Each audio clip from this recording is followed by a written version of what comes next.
Hello kids, welcome to the English class.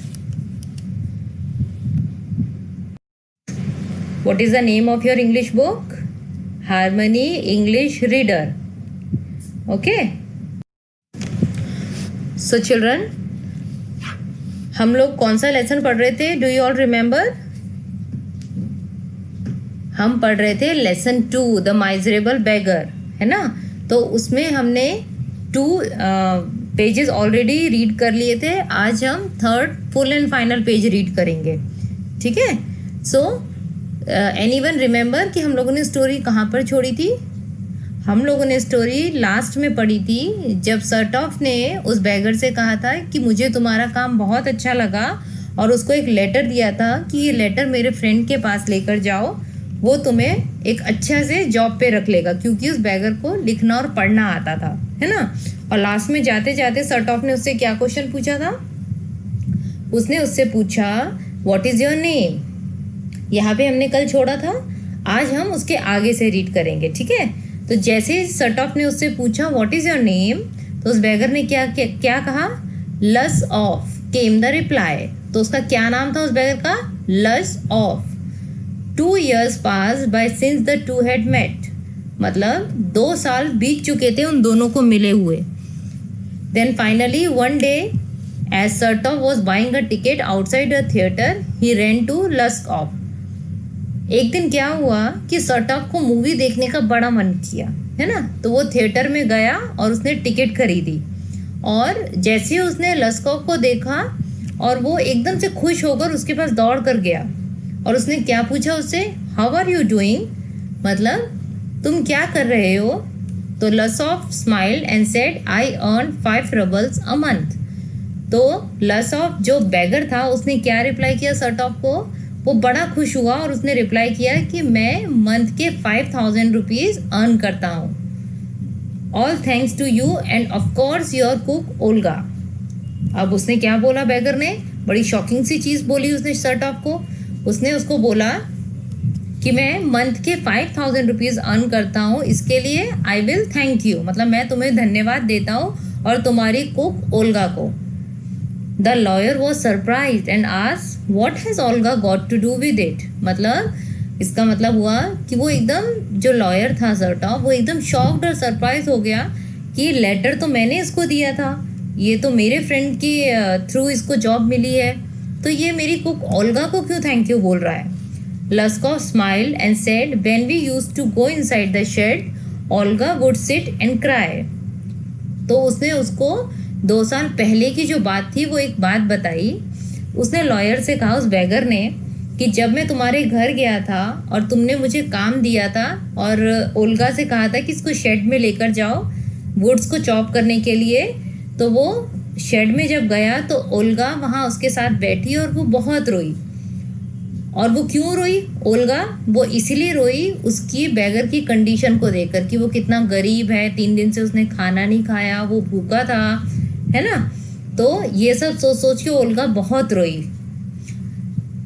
She felt very sad for my misfortunes. मतलब जो bagger था उसने lawyer को बोला कि आपकी जो कुक ओल्गा है वो मेरी किस्मत के लिए बहुत रो रही थी, मतलब कि जो मेरे साथ बुरा हो रहा था उसके लिए वो बहुत रो रही थी. Out of pity she would chop all the wood for me. तो उसने, ओल्गा ने क्या किया? ओल्गा ने कहा कि तुम बैठो, तुमने 3 दिन से खाना नहीं खाया है, तो मैं तुम्हारे लिए वुड को चॉप कर देती हूँ, मतलब वुड कट कर देती हूँ. तो ये सुनकर तो जो सर्टॉफ था वो और भी ज़्यादा सरप्राइज हो गया, है ना. तो वो जो बैगर था उसने कहा I didn't chop a single log for you, मतलब मैंने एक भी लकड़ी को तुम्हारे लिए नहीं काटा, जो तुमने मुझे काम दिया था मैंने कोई काम नहीं किया. ये सब बातें करते करते अचानक से बेल रिंग हो गई. बेल, कौन सी बेल रिंग हो गई? थिएटर की. जैसे एक शो ख़त्म होता है फिर दूसरा शो शुरू होता है ना, ऐसे ही जब एक शो ख़त्म हुआ तो उसकी घंटी बजी और जो थिएटर का डोर था वो ओपन हो गया. अब जैसे वो खुला तो शो के लिए जो थे बाहर जो लोग खड़े हुए थे वो अंदर जाने लगे. और जो लस्कॉव था उसने सर्टॉफ से क्या कहा? प्लीज़ गो इन, मतलब उसने उसको अंदर जाने के लिए बोला, है ना, क्योंकि वो तो क्या था, वॉचमैन था वहाँ का. और सर्टॉफ की वजह से ही उसको ये जॉब मिली थी और वो तो बड़ा खुश था कि उसको 5,000 रुपीज़ मंथ के मिल रहे हैं। पर सर्टॉफ के लिए बहुत शॉकिंग था कि कितने बार बैगर उसको मिला और उसने हर बार उससे झूठ बोला। पहले उसने कहा कि वो स्टूडेंट था, फिर उसने कहा कि वो टीचर था, है ना।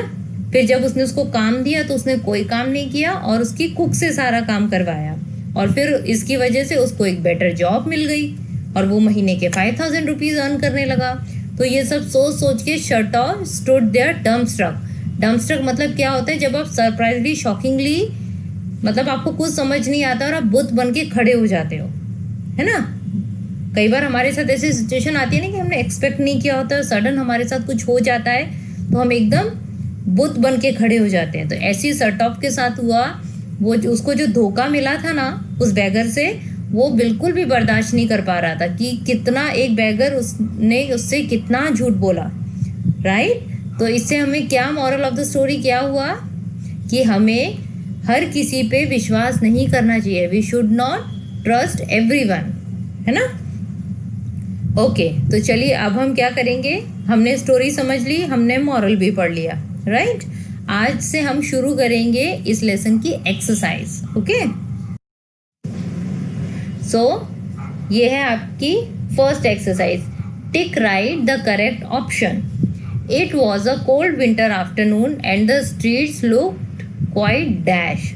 मतलब एक क्वेश्चन दिया होगा और उसके 3 ऑप्शंस दिए होंगे, ठीक है। उसमें से एक ऑप्शन आपका करेक्ट होगा। तो पहला जो क्वेश्चन है वो है it was a cold winter afternoon and the streets looks quite dash. ये आपने चैप्टर में भी पढ़ा है कि जब सर्दियों के दिन में दोपहर का टाइम था तो सारी स्ट्रीट्स क्या थी, एकदम एम्प्टी थी, है ना। और एम्प्टी को और क्या वर्ड कहते हैं, deserted, right. He observe the dash details of the beggar, A minute, B return, C second. मतलब उसने बैगर की, जो लॉयर था उसने बैगर की कैसी वाली डिटेल्स को ऑब्जर्व किया था, ए मिनट, ओके। अब हम आते हैं थर्ड वाले पे। One shoe was dash while the other was लो। जब लॉयर ने उसके शूज की तरफ देखा था तो उसका एक शूज तो नीचा था और एक शूज क्या था, शॉर्ट था, हाई था कि अप था, high, be high. One shoe was high while the other was low. Okay, now come to the fourth. He was in fact dash with the beggar. A happy, B satisfied, C annoyed. इसका क्या मतलब हुआ कि वो अभी भी bagger से क्या था, खुश था, सेटिस्फाइड था कि गुस्सा था, वो अभी भी उससे गुस्सा था। Sertov sat and dash while the beggar was away in the yard dash wood. अभी इसमें देखिए 2 डैश दी हुई है। ए है waited chopping, B chopping waiting, या सी वेटेड वेटिंग। तो क्या आएगा, Skvortsov sat and waited while the beggar was away in the yard chopping wood. Okay, now come to the last one. सर्टॉफ stood there dash. जब last में सर्टॉफ को सारी सच्चाई पता चली तो वो क्या हो गया था, ऑस्ट्रक, डम्बस्ट्रक और स्टन्ड। वो बुत बन के खड़ा हो गया था, शॉकिंगली, सरप्राइजिंगली, है ना। तो ये हुआ dumbstruck. Skvortsov stood there dumbstruck. Okay, so today we have already completed the story of lesson 2 and we have completed 1 exercise, right? So this is all for today and tomorrow we will continue with more exercise of the same lesson. Okay children, till then bye bye, have a nice day.